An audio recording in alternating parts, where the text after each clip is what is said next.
Welcome to my first live Oracle reading. Today we're going to draw a 3-card spread from 3 different decks. One of the things that I really love to do is to mix up my decks. I have like probably 35 of them, and ultimately what I really enjoy is pulling from different decks and seeing how they can speak to us. So today we're going to be pulling from the Archangel Animal deck, Angels, Masters, and Guides deck, and the Keepers of Light deck. Basically, the way I want to do these little oracle readings is to give us some guidance for our week moving forward from Wednesday to next Wednesday. So, and then, of course, if anybody has any questions about the card we pull here and what it all means, feel free to get at us in the comments, because we'll be posting this not only from the live Zoom, but we will be posting it on the Grove as well in some shape or form. I haven't figured that out yet. So, I'm just going to take a second here. It's very important to breathe before you draw on intuition. Natty knows. Yeah.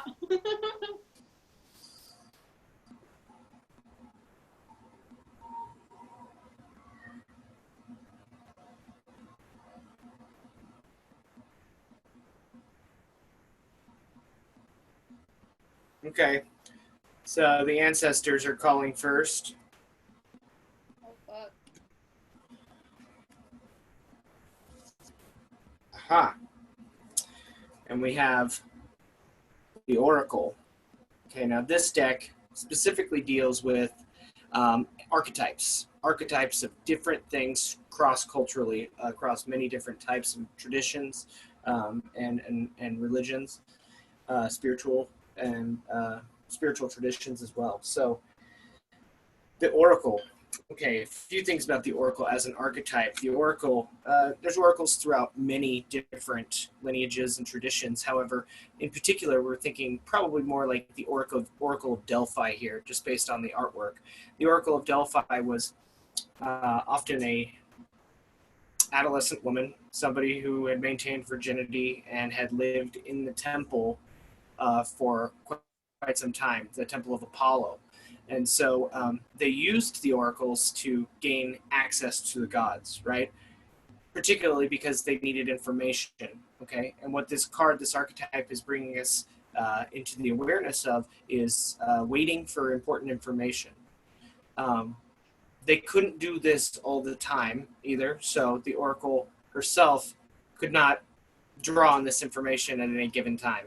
So they had to be very patient and utilize her power and her connection very specifically with a strategy, tactical. It had to be on the right moon, had to be with the appropriate planetary cycle for whatever information they were going to gather from higher realms. So how does this relate to us? Okay, there's a lot going on in the world, and we're all waiting for answers. In fact, there's a lot of answers out there that may or may not be true about what's going on in the world. My intuition is saying at this point that we need to be patient and allow ourselves the space to find the right door to open up, to find those answers that we need at this time. And so the Oracle can teach us in this moment that level of patience to wait for the right time to ask for help from the higher realms. That could mean at this point we're kind of on our own with this whole COVID-19, the way the world is changing, and maybe the gods or the higher energies at work here are taking a step back and allowing us to express some of our own power and see if we have the wherewithal to deal with something of this magnitude. Again, that is my own personal interpretation. Take it as you will. So, how will we proceed next? Which one? Will we be guided by the animals and the archangels or the keepers of light? Okay. It's the light.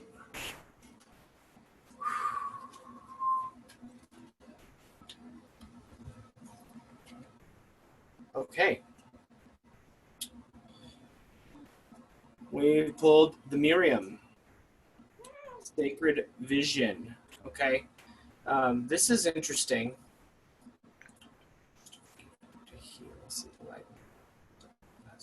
Okay, so it says on the card, choose to forgive in order to heal. See the light in all, and remember that love has no boundaries. Now, the Miriam is like a higher form of, I believe, yes, Mary Magdalene, who was in some traditions considered to be Yeshua's lover. In the Bible, it tells a different story of how she was a prostitute and how she was nearly stoned to death. But her love was what shined through, particularly in her archetypal story. And as a higher guide, she provides us with sacred vision, clear vision, not vision that is clouded by fear, by jealousy, envy, or any of the lower vibrational emotions. She allows us to see through the lens of love and forgiveness. Forgiveness is probably the most important level of self-love. And so we're being called at this point to forgive things that have occurred in the past. And in order to heal the wounds that we're all going through, we need to approach them with more compassion and to understand that love itself is infinite, has no boundaries, as the card says. So how does this relate to us? If we can forgive some of the things that have occurred in our past as people and as a collective, as individuals, then we give ourselves a chance to heal, okay? Illnesses like these come about because of a multitude of reasons, both physical, mentally, and spiritually. Healing.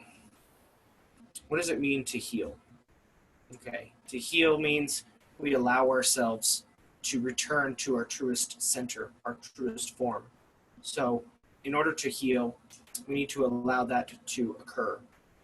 Allow ourselves to access the present moment, forgive the past, see that we are all connected, see the light in all, as the Miriam is telling us in this image, which is very interesting. She's got a lot of roses, and I think those, help me out here, Nettie, what flower is that? That's a lily. That's what I was thinking. Okay. Yeah, I didn't want to be wrong on that. The lily. Yeah. I'm going to have to look into that. How that relates. Lilies represent like purity, I'm pretty sure, which would make sense with Magdalene. Yeah.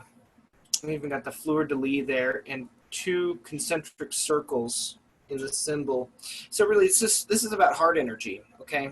We've been trapped in lower vibrational states, the lower chakras as a collective. Solar plexus domination, sacral abuse of sexuality, fear and security relating to the root chakra not being grounded. Okay, but we're being called to access the gateway, the heart chakra, in order to access higher levels of consciousness. Events like we're going through right now are testing us and seeing if we are capable of stepping into that heart space. Okay, so we've already said that there's important information that we need to be patiently waiting for. And what I'm getting from this is that in order to access that information, we're going to need to learn to forgive, to heal, and see that connective light in that heart center between all of us. And so the animals will give us the final piece of the puzzle. The animals and the archangels. Oracle cards are fun, guys. And the best part is you don't even really need the book that comes with them, unless you want to dive deeper into it. I'll post what each one of these say in the book when I get home at some point later for more in-depth stuff. But oh yes. Now, for anybody who doesn't know, the bear is my primary totem animal. He's a giant bear.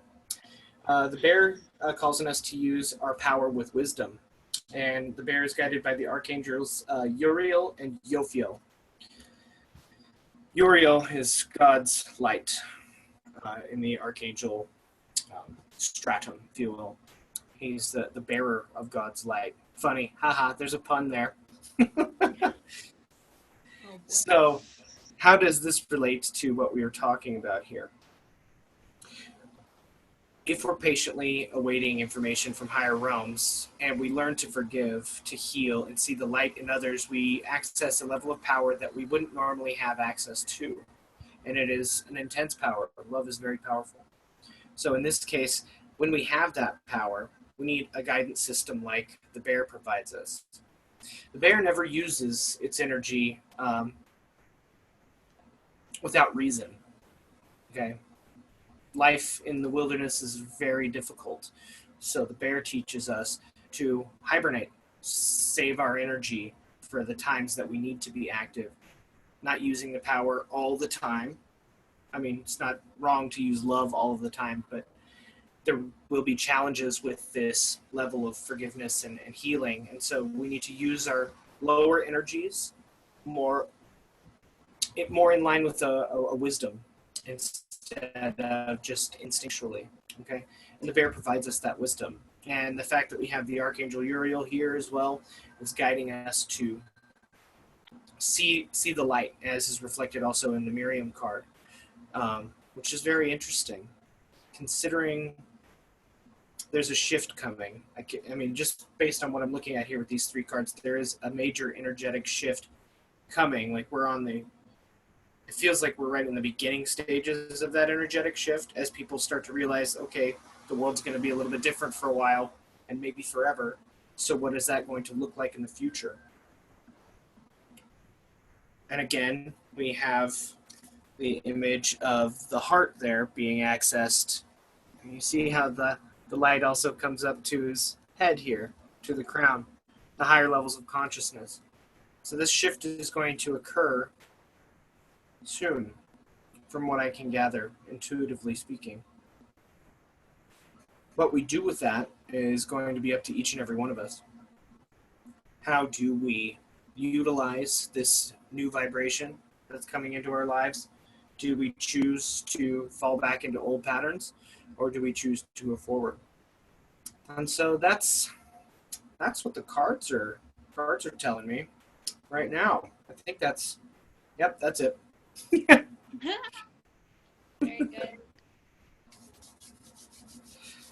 Do you have anything to add there, Nettie?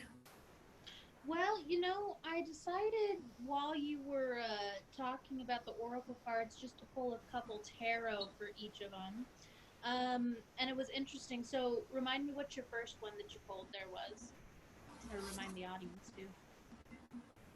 Right. So the oracle. So it was interesting because I pulled the Hierophant and I pulled the Fool there. So, we know that the Hierophant is about institutions, inner knowing, deeper knowing, expanding our knowledge and stuff like that. And then the Fool is about stepping into a new perspective of life, kind of being childlike, having that inner child mentality of just going for things and running free, right?